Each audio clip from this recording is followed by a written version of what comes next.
A historic moment. His Majesty the King laying flowers at a new memorial honouring LGBT+ members of Britain's armed forces. It marked the first time a reigning British monarch had attended an event dedicated to the LGBT+ community. Fitting that it involved his role as Commander-in-Chief and those who have served under allegiance to him and his predecessors. Oh, it's a hugely significant moment, and I really felt that when I walked through the doors this morning. Obviously, it's always a very poignant place to come and visit the Arboretum, but to come especially today to see all the veterans who suffered so much under the ban, but to see them side by side with service personnel, you know, serving very proudly, many born after the ban, is just fantastic to see. And of course, to have the King himself come here, he's a big supporter of the armed forces, we all know that. But for him to come for this LGBT+ memorial is a huge event. More than 2 decades have passed since Britain ended its ban on LGBT people serving in the armed forces. Although homosexuality had been decriminalised in England and Wales in 1967, it remained illegal in the military until 2000, a rule that was rigorously enforced. I was absolutely terrified. I thought, if I admit to this, my life's ruined.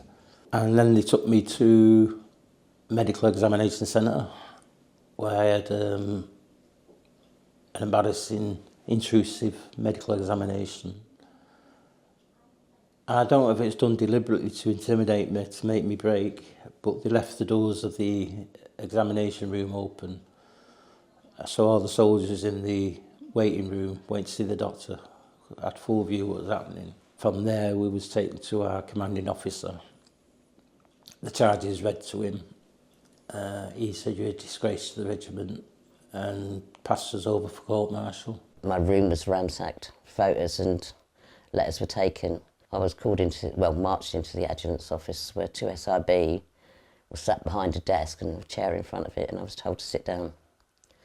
And they grilled me for hours, insinuating I was in a sexual relationship with Sue and asking intimate questions. What we got up to in bed? How did we do it? After, I can't remember how many hours, I just broke down and cried. They kept saying Sue had told them everything. I cried and I admitted that I was gay.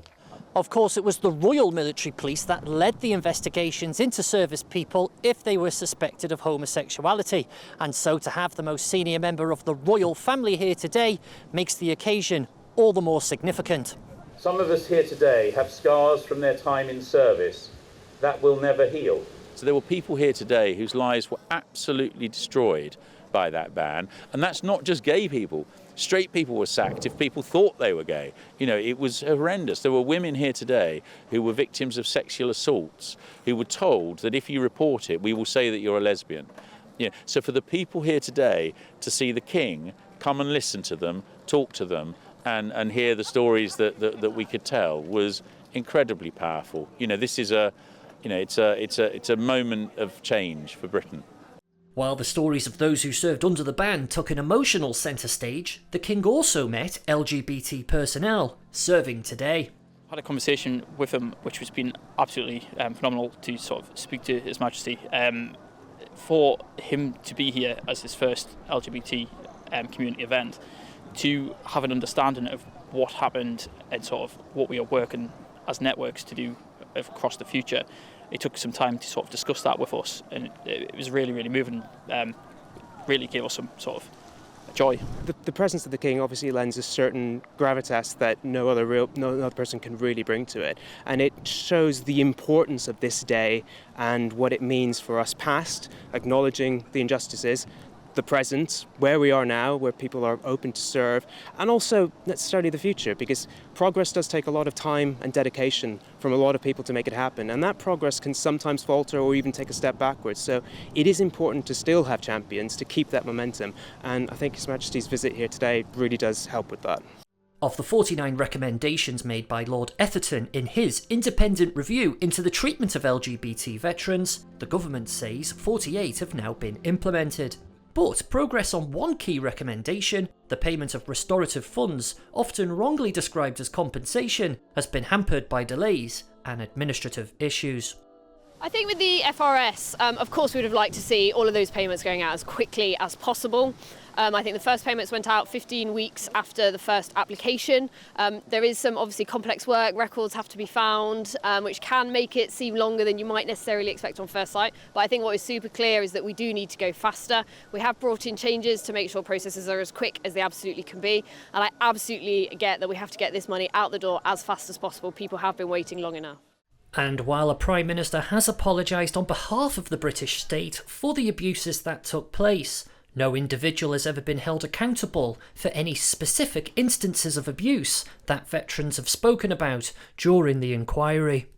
So I think it's important to recognise under the ban there was that obligation on the RMP to investigate where people were falling foul of that ban. You know, I think rather than pointing the fingers at individuals, what we should be doing is looking at the system that we'd put in place and made that environment, if you like, where this behaviour could happen. And I've heard some awful testimony of people saying they had RMP personnel going through all of their private things trying to find evidence. But the injustice was the ban in the first place that was making them do it. The memorial, commissioned by the charity Fighting with Pride and funded by the Ministry of Defence, will stand as a permanent tribute to those whose careers were cut short, many of whom did not live to see this day. It also stands as a symbol of how far the armed forces have come. Those once excluded are now recognised, respected and celebrated. James Wharton, BFBS Forces News, the National Memorial Arboretum in Staffordshire.